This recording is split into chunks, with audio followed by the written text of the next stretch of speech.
जो मुस्कुरा रहा है उसे दर्द ने पाला होगा, जो चल रहा है उसके पाँव में छाला होगा।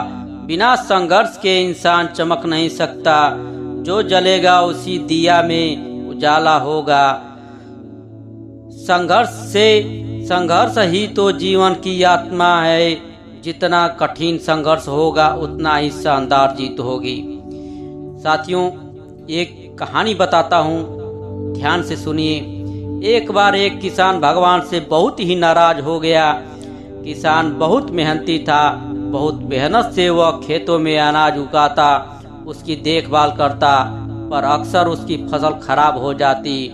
कभी सूखा पड़ जाता, कभी बाढ़ आ जाती, कभी तेज धूप, कभी आंधी, कोई न कोई कारण बन ही जाता, उसकी फसल खराब हो जाती।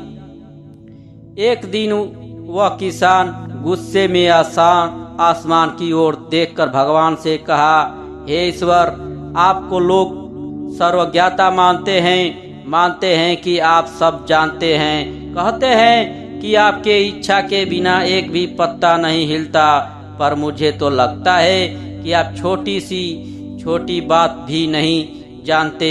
आपको तो ये भी नहीं पता कि खेती बाड़ी कैसे करते हैं। अगर आप जानते होते तो हर समय जो बाढ़ आती है और तूफान आता है वो कभी नहीं आते। आप नहीं जानते कि कितना नुकसान उठाना पड़ता है हम किसानों को। यदि आप मेरे हाथ में यह शक्ति दे दे कि जैसा मैं चाहूँ वैसा मैं मौसम कर दूं, फिर आप देखना मैं अन्न के भंडार लगा दूंगा। भगवान इस किसान के तीखे वाक्य सुनकर मुस्कुरा रहे थे और वह किसान के सामने प्रकट होकर बोले, मैं आज से तुझे यह शक्ति देता हूँ कि तुम अपने खेतों में पर तुम्हारी जैसी इच्छा ही तुम वैसा मौसम कर दोगे। मैं बिल्कुल भी दखल नहीं दूंगा, तुम्हारी इच्छा से सब कुछ होगा। किसान बहुत खुश हो गया। किसान ने गेहूं की फसल अपने खेतों में बोई। जब उसे लगा कि खेतों को धूप चाहिए तो खेतों को धूप मिले, जब पानी बरसना चाहिए तभी पानी बरस। आंधी, तूफान, बाढ़ कुछ भी उसने अपने खेतों पर आने नहीं दिया। किसान के खेतों में इस वर्ष ऐसी फसल हुई जैसे कभी नहीं हुई थी। हरी भरी लहलहाती फसल, मन ही मन वह बहुत खुश हो गया और सोचने लगा, अब सबूत के साथ दिखाऊंगा भगवान को। इसे कहते हैं शक्ति का सही उपयोग। मेरी सफलता देखकर उन्हें अपने नियम जरूर बदलने पड़ेंगे। कुछ दिन गुजरे, फसल काटने को तैयार हो गए। किसान बहुत उत्सुकता के साथ फसल को काटने लगा, पर जैसे ही उसकी नज़र गेहूं की बालियों पर पड़ा तो उसने अपना सिर पीट लिया और वह रोने चिल्लाने लगा। गेहूं की एक भी बाली के अंदर गेहूं का दाना नहीं था, सारी बालियां अंदर से खाली थी। किसान बहुत दुखी हो गया। उसने भगवान को रोते हुए फिर पुकारा, हे प्रभु, तुमने मेरे साथ क्या किया? तुमने मुझे कोई सजा दी? भगवान बोले, पुत्र, ये तो होना ही था। तुमने पौधे को संघर्ष करने का मौका ही कहाँ दिया? ना तो तुमने उन्हें आंधियों से जूझने दिया, ना तेज बारिश से सहने दिया और ना ही धूप में तपने दिया। एक भी चुनौती का सामना तुमने उन्हें नहीं करने दिया, इसलिए सारे पौधे अंदर से खोखले रह गए।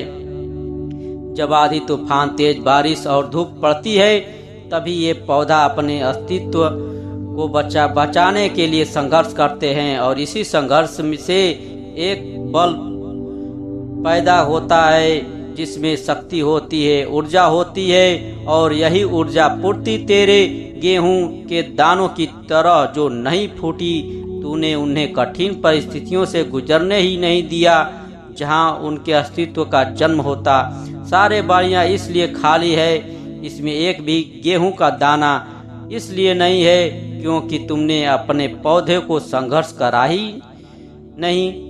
यदि रखिए स्वर्ण या आभात तभी आती है जब वो आग में तपने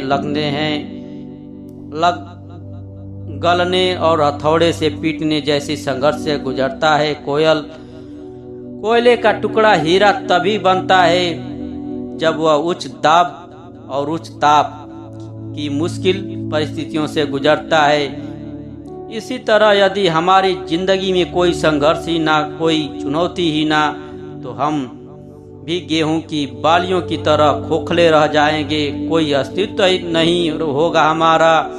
विपरीत परिस्थितियों, चुनौतियों, समस्याएं हमें और अधिक निखारती है। यदि जीवन में कठिन परिस्थितियां और चुनौतियां आए तो घबराना मत, बल्कि सामना करना, विश्वास करना कि आप और अधिक निखर जाओगे और अधिक मजबूत बन जाओगे। किसी ने कितना सही कहा है, जिंदगी जीना आसान नहीं होता, बिना संघर्ष के कोई महान नहीं होता। जब तक ना पड़े हथौड़े की चोट तब तक पत्थर भी भगवान नहीं होता। साथियों, यह स्टोरी कैसा लगा? यदि अच्छा लगा हो तो अगर मेरे चैनल पर आप नए हो तो जरूर सब्सक्राइब कर दीजिए और लाइक कर दीजिए, अपने दोस्तों के साथ शेयर कर दीजिए। जय हिंद, जय भारत।